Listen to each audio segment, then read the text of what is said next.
Bismillahirrahmanirrahim. Assalamualaikum warahmatullahi wabarakatuh.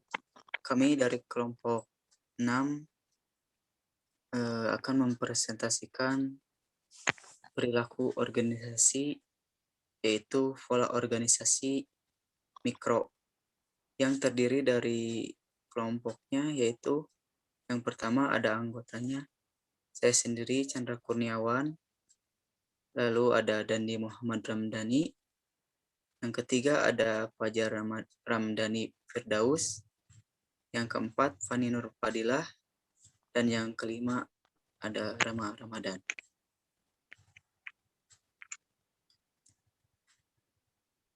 Langsung saja, di sini saya akan menjelaskan tentang merancang lingkungan kerja dan kaitan kerja. Yang dimaksud dengan lingkungan kerja, mengkaji masalah perilaku organisasi yang meliputi pembahasan mengenai perilaku individu. Ruang lingkup hanya terbatas pada dimensi internal dari suatu organisasi. Lingkup kerja dirancang agar pekerjaan berjalan dengan lancar sesuai dengan tujuan yang telah diharapkan.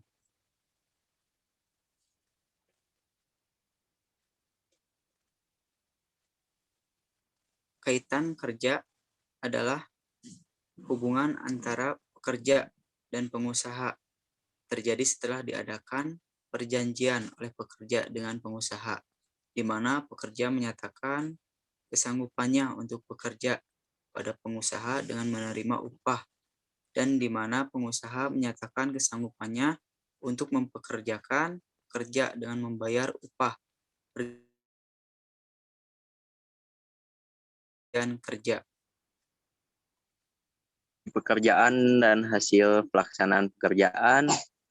Isi pekerjaan yang terdiri dari pembuatan perjanjian kerja, kewajiban pekerja, yaitu dengan melakukan pekerjaan sekaligus merupakan hak dari pengusaha atas pekerjaan tersebut.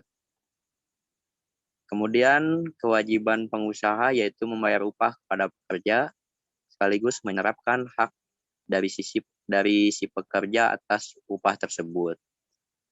Yang keempat ada berakhirnya hubungan kerja atau putus kerja, bisa juga dengan terjadi kesalahan yang tidak diinginkan. Kemudian yang kelima ada cara penyelesaian perselisihan antara pihak-pihak yang bersangkutan.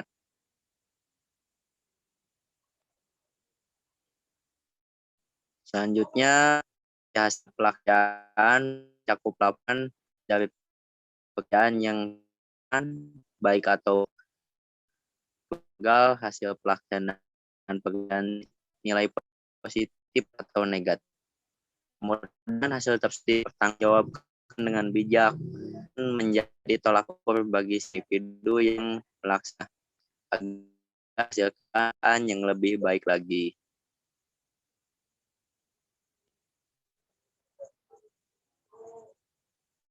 Mungkin kembali jajaran kerja.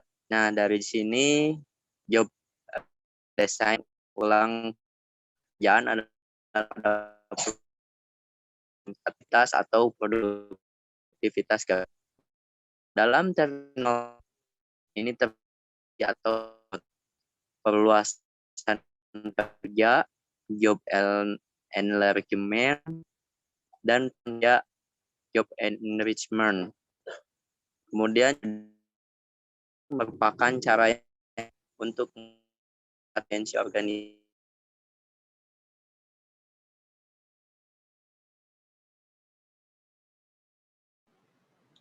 Kemudian ada desain kembali jajaran kerja ke dalam kerja.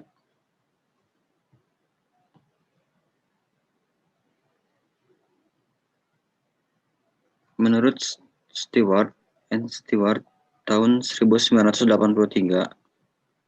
keadaan kerja sebagai serangkaian kondisi lingkungan kerja dari suatu perusahaan yang menjadi tempat bekerja dari para karyawan yang bekerja di dalam lingkungan tersebut. Yang dimaksud di sini adalah kondisi kerja yang baik, yaitu nyaman dan mendukung pekerja untuk dapat menjalankan aktivitas dengan baik. meliputi segala sesuatu yang ada di lingkungan karyawan yang dapat mempengaruhi kinerja serta keselamatan dan keamanan kerja.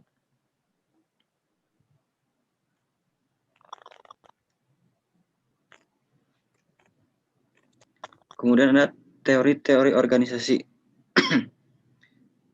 Teori organisasi adalah suatu konsepsi, pandangan, tinjauan,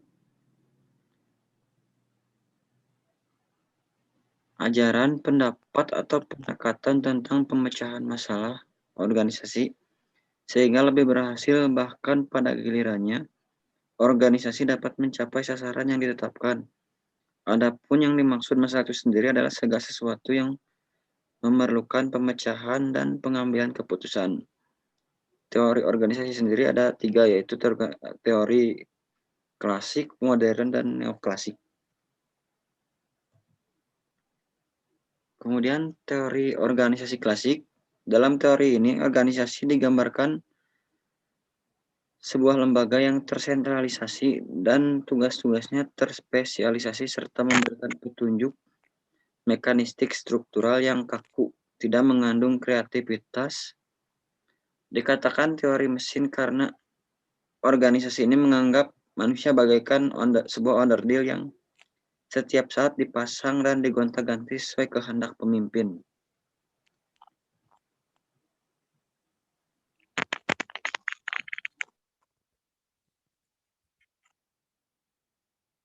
Teori klasik berkembang dalam 3 aliran.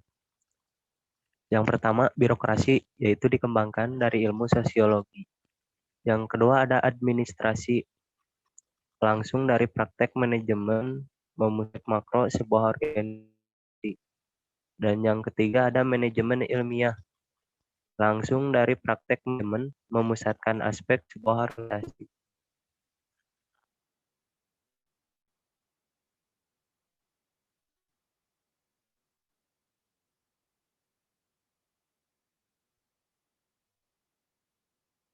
Selanjutnya ada teori neoklasik. Aliran yang berikutnya adalah aliran neoklasik, disebut juga dengan teori hubungan manusiawi. Teori ini muncul akibat ketidakpuasan dengan teori klasik dan teori merupakan penyempurnaan teori klasik. Teori ini menekankan pada pentingnya aspek psikologis dan sawan sebagai individu ataupun kelompok kerja. Dalam pembagian kerja neoklasik, memandang perlunya partisipasi, perluasan kerja, dan bab. Teori modern sering disebut dengan teori analisis sistem atau teori terbuka, yang mendudukan antara klasik dan neoklasik. Teori organisasi modern melihat bahwa semua unsur organisasi sebagai satu kesatuan yang saling bergantung dan tidak bisa organisasi yang hubungan, dan apabila ingin dapat bertahan, maka ia harus beradaptasi dengan lingkungan. Lingkungan dan desain organisasi. Lingkungan organisasi adalah semua elemen di dalam maupun di luar organisasi yang dapat mempengaruhi sebagian atau keseluruhan suatu organisasi. Terdapat 2 jenis klasifikasi lingkungan, yakni lingkungan internal dan lingkungan eksternal. Lingkungan internal yang berpengaruh langsung dalam organisasi meliputi karyawan atau pegawai organisasi dalam serta lingkungan eksternal dibagi 2, yaitu yang berpengaruh langsung dan tidak langsung.